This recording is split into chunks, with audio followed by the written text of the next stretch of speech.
শেষ রাতিয়ে যেতে সেহেরি হাইবুল্লাহ উড়া পরের তৈলে 2 রাকাত 4 রাকাত তাহাজ্জুদের নামাজ আদায় করো।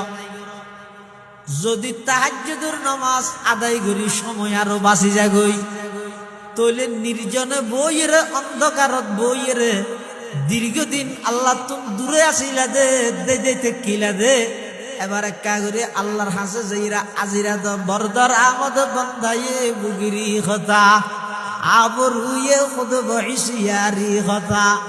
এবার একা করে নির্জনে বই বই আল্লাহর হাসে ফরিয়াদ কর পরওয়ারদিগার আলম অনেকদিন পর্যন্ত দূরে দূরে আসিলাম, অনেক ডেকিয়ন্তে ন যাই দীর্ঘ 11 মাস এমন ভাবে নাফরমানি করি, নাফরমানি করতে করতে আই এমন অনতুন দূরে গই। ও আল্লাহ, এই রমজান মাস আই শেষ রাতিয়ে উঠছি সাহারি হেগার উদ্দেশ্যে অনল্লাহ একা করে কথা হয়ে বললা বলি রে যাই নামাজত বসি রে।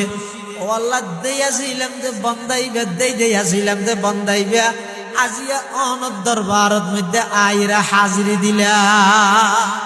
এ হঠাৎ সময়টা আইলে ভাত খাইবার আগদি করি ওই নমাজ পড়িয়ে যদি সময় আরো 2-4 মিনিট বাঁচিলে এ আল্লাহরে এই আজিরা বাবা ও আল্লাহ বহুত দিন দিয়ে আসিলাম আয়া অনর হাসা আগি আবার আর একটা অন গছিল আর একটা অন কবুল করিল আয় অনর নাফরমানি করতে করতে সীমা লঙ্ঘন করে ফেলে অন আর একটা করে মাফ করি দেন। এ হঠাৎ আল্লাহ রক্ষা করে আজিরা দেন। এই রমজান 5 দিন গিয়ে বলতে গেলে সেরগিও গিয়ে মানে রোজা যে 500 রহমতর আছে তার 5 দিন ইনটা নভাবে মন্দি যাইব আস্তে আস্তে দেখবেন রমজান গিয়ে তো রমজান গেল আয় তো দাগন নাম থাকিল ওইব কি আমও যাইব সালো যাইব কেন এক হাদিসের মধ্যে আছে যে রসুল করিম সাল্লাল্লাহু আলাইহি ওয়াসাল্লাম এক সময় এলে মেহরাবের মধ্যে উড়তে সিঁড়ির ঠ্যাং দিয়ে বসেছি। প্রথম সিঁড়ির ঠ্যাং দিয়ে হদ্দা আমিন, দ্বিতীয় সিঁড়ির ঠ্যাং দিয়ে হদ্দ আমিন, তৃতীয় সিঁড়ির ঠ্যাং দিয়ে হদ্দ আমিন।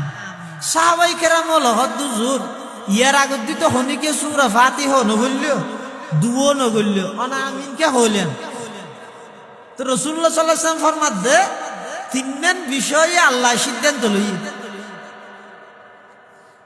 আয় আমিন হইর সম্মতি দি আল্লাহ সিদ্ধান্ত লইলে জিবরাইলে প্রস্তাব করি আয় আমিন হই সম্মতি দি।